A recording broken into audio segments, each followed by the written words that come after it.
kita lihat Fir'aun ngaku Tuhan. Orang-orang Afrika semua yakin dia sebagai Tuhan, disembah-sembah. Kemudian datang Musa alaihissalam mendakwai Fir'aun 10 tahun. Hai Fir'aun, kau manusia biasa, janganlah begini. Tidak mau, tetap Tuhan, ngaku Tuhan, tidak mau tahu. Saya ringkaskan cerita. Allah subhanahu wa ta'ala berikan 2 cobaan besar sebelum Fir'aun ditenggelamkan untuk membatalkan ketuhanan dia. Yang pertama, karena tiap hari makin banyak orang-orang Mesir dan Bani Israel yang beriman pada risalah Nabi Musa alaihissalam, mengakui Tuhan Allah, menikmati yang halal, meninggalkan yang diharamkan, mengerjakan yang diperintah, tinggalkan yang dilarang. Mereka makin banyak. Fir'aun malah terganggu. Fir'aun bilang, ini Musa, ini penyihir nih, bisa menguasai sekian banyak pengikut saya ini, berarti dia penyihir nih. Panggil Musa, dipanggil ke istan. Wahai Musa, kau ini penyihir, saya akan tantang kamu, saya akan datangkan juga penyihir-penyihir saya. Kita lihat siapa yang hebat. Kata Musa, silahkan, tapi saya bukan penyihir. Kata Fir'aun, pilih hari yang kau suka, hai Musa. Kata Musa, baiklah, mau'iduna yaumuz zina. Dalam ayat dikatakan, kesepakatan kita, pertandingan itu kita lakukan di hari zina. Hari zina ini istilah dipakai pada saat itu khusus. Ada satu hari dalam sebulan Bapak Ibu sekalian, hari itu seluruh masyarakat Afrika datang sujud dan memohon kepada Fir'aun. Memang pada hari itu hari massal, datang ke lapangan yang luas, Fir'aun sudah siapkan khusus untuk itu. Subhanallah, Fir'aun setuju.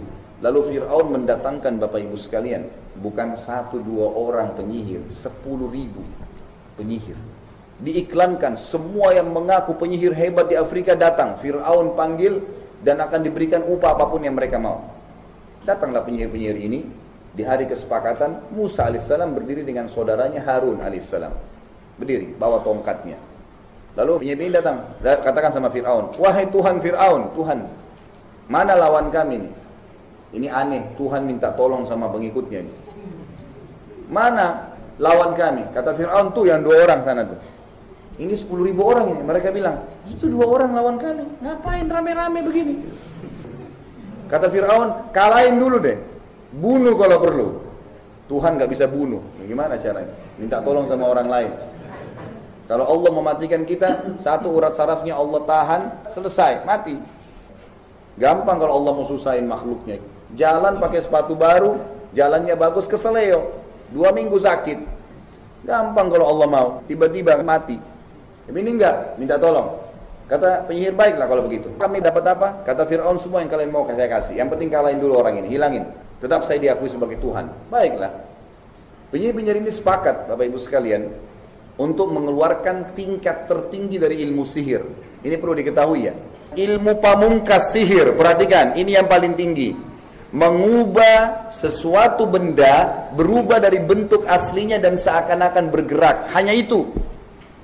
Jadi itu ilmu tertinggi. Apa yang mereka lakukan? 10.000 penyihir Fir'aun ini mengambil tali, Bapak Ibu sekalian, ilmu tertinggi sihir, kata Allah, yukhayyalu min sihrihim annaha tas'a. Dengan sihir mereka mengubah pandangan mata orang pada saat itu seakan-akan tali tadi yang dilempar berubah jadi ular dan bergerak-gerak. Perhatikan, kalau ada orang penyihir demo seperti di depan antum, kata kuncinya begini, baca bismillah, pegang, kembali kepada bentuk asalnya. Mustahil bisa menyerang. Gak ada ceritanya tuh ularnya bisa nyerang, gak ada. Apa yang membuat penyihir Fir'aun 10.000 langsung beriman sama Allah waktu itu?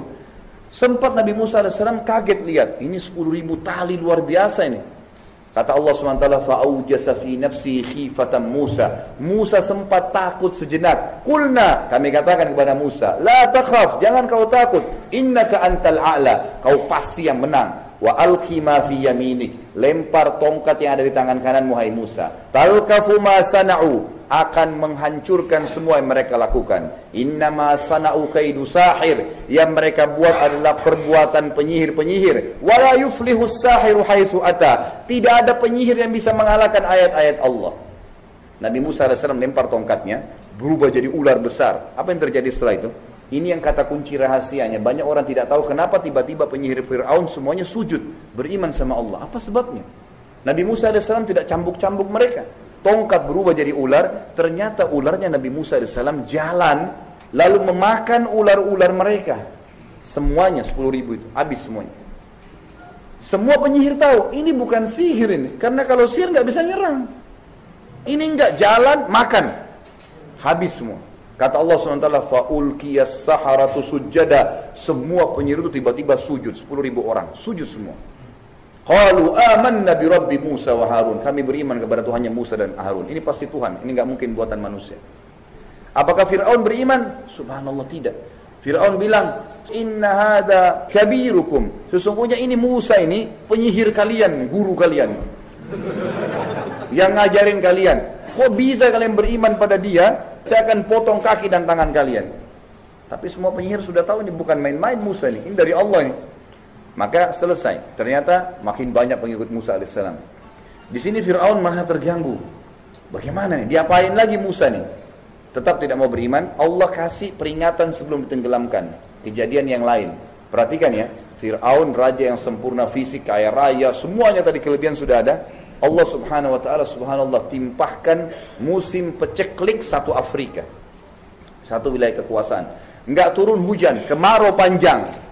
Sungai Nil, sumber hidup pertama masyarakat Mesir, habis airnya, kering. Sampai dasarnya kering, enggak ada air. Semuanya kekuatan Fir'aun dikerahkan, harta dikeluarkan, pergi ke wilayah-wilayah di Afrika yang masih ada sumur, masih ada air, bawa. Allah biarin. Sebulan habis air semua. Hewan-hewan banyak mati, orang mati, tumbuh-tumbuhan kering. Fir'aun pun sampai pada tingkat, ini yang ngaku Tuhan nih, nggak ada lagi air untuk minum. Kata penasehatnya, wahai Fir'aun, kalau hari ini tidak ada air, Anda akan mati, saya akan mati semua, nggak ada air, habis. Jangankan untuk mandi, untuk minum nggak ada. Lalu kata dia, tolong berikan saya masukan nih. Kata penasehatnya satu orang yang berakal, dia bilang apa? Wahai Fir'aun, semua upaya sudah Anda lakukan dan kami sudah lakukan. Harta dikeluarin banyak, tenaga dikerahkan. Bahkan Fir'aun utus pasukan-pasukannya ke wilayah-wilayah, kemudian ambil air. Begitu dekat dengan Mesir, mereka kehausan, diminum sendiri airnya. Sebelum sampai ke Fir'aun nih. Kata penasehatnya begini, semua sudah kita lakukan. Tinggal ada satu cara belum. Kata Fir'aun dengan semangat, apa itu? Engkau belum minta kepada Tuhannya Musa. Itu yang belum, yang lain semua sudah. Fir'aun dengan semangat, panggil Musa. Wahai Musa, depan orang-orang semua. Kau kan ngaku punya Tuhan. Kalau Tuhanmu bisa turunkan hujan dari langit, maka saya akan beriman dengan kaum saya. Musa senyum. Dan Musa alaihissalam ini dengan hikmah Allah, kata para ulama sejarah, waktu itu berada di sebuah lokasi yang Allah buat subhanallah sumurnya banyak air. Tempatnya Musa. Tapi Fir'aun nggak tahu. Maka Musa mengatakan, wahai Fir'aun, benarkah yang kau ucapkan ini? Kalau saya minta kepada Allah Tuhanku dan Tuhanmu, Tuhan langit dan bumi, nurunkan hujan dari langit, seperti yang kau minta, hilang ini masalah, Mesir pecek lagi ini, kau akan beriman? Kata Fir'aun, tentu saja. Subhanallah, di depan Fir'aun, Musa angkat tangan mengatakan, ya Allah, Zat yang menciptakan langit dan bumi, Zat yang telah menahan air hujan bagi masyarakat Mesir, turunkanlah hujan buat kami. Perlu Bapak Ibu tahu ya, salah satu upaya Fir'aun adalah waktu lagi kering sungai Nil, itu lemparin tumbal, kepala kambing lah, kepala sapi lah, anak gadis didorong di situ, macam-macam, nggak ada hasilnya, nihil. Yang terjadi sama Allah begitu Nabi Musa berdoa, belum diturunkan tangannya dari doa, mendung hujan keras sebulan, sampai sungai Nil penuh, hidup semua sudah mulai kembali, subur. Fir'aun sudah puas. Pertanyaannya, berimankah Fir'aun? Oh, apa yang dia bilang? Hati-hati dengan kata-kata seperti ini ya. Banyak orang, di Indonesia ada banyak orang begini nih. Kalimat kufur, berbahaya. Dia bilang, oh sudah saatnya hujan turun. Artinya, bukan karena Musa nih. Udah diingatin, gak boleh, azab kubur ada, dan neraka ada ini, jangan tak sholat. Sekarang sudah gak apa-apalah, biarin aja. Seperti Fir'aun. Subhanallah, waktu itu tersebar satu wilayah kekuasaan Fir'aun. Ternyata Tuhan Fir'aun gak bisa turunkan hujan. Dan dia minta tolong pada Tuhannya Musa. Beri Tuhannya Musa lebih hebat. Subhanallah, melihat kejadian tersebut, banyak orang beriman pada Musa AS dan Allah SWT.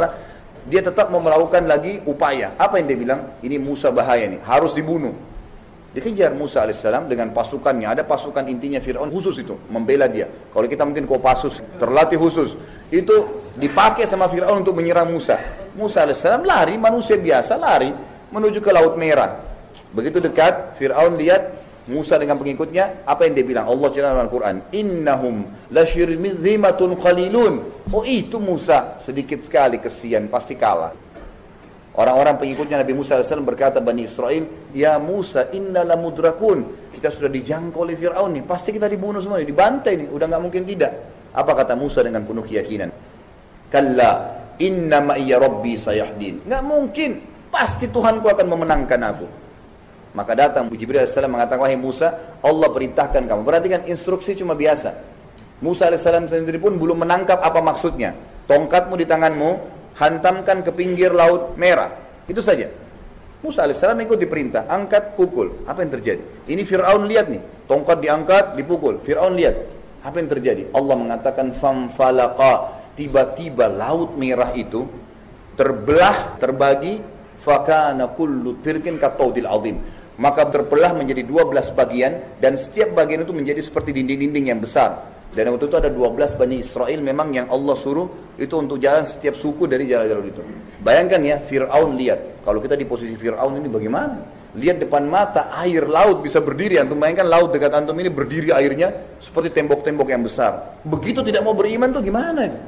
Tidak mau beriman, subhanallah. Dia bilang sama prajuritnya, kejar Musa sebelum sampai ke sebelah. Dikejar. Musa Allah selamatkan, ditenggelamkan dia. Ini sudah sampai pada tingkat kufur yang luar biasa. Diingatkan, tidak mau. Waktu tenggelam, baru dia bilang, amantu billadzi amana bihi banu Israel. Sekarang saya mau beriman apa yang Bani Israel imani. Subhanallah, tidak bisa bilang Allah, saya akan beriman sama Allah. Enggak bisa diucapin sama dia. Karena sudah sampai pada tingkat dia lihat malaikat maut akan cabut ruhnya. Lalu Allah kekalkan, al-yawma nunajjika bibadanika. Wahai Fir'aun, atau Fir'aun sudah mati. Hari ini kami akan selamatkan jasadmu. Litakuna ayatan liman khalfak. Agar menjadi tanda-tanda kebesaran kami bagi orang yang datang setelahmu. Sampai hari ini mukmin Fir'aun bisa dilihat. Siapapun bisa search di Google sekarang bisa lihat bagaimana Allah musnahkan.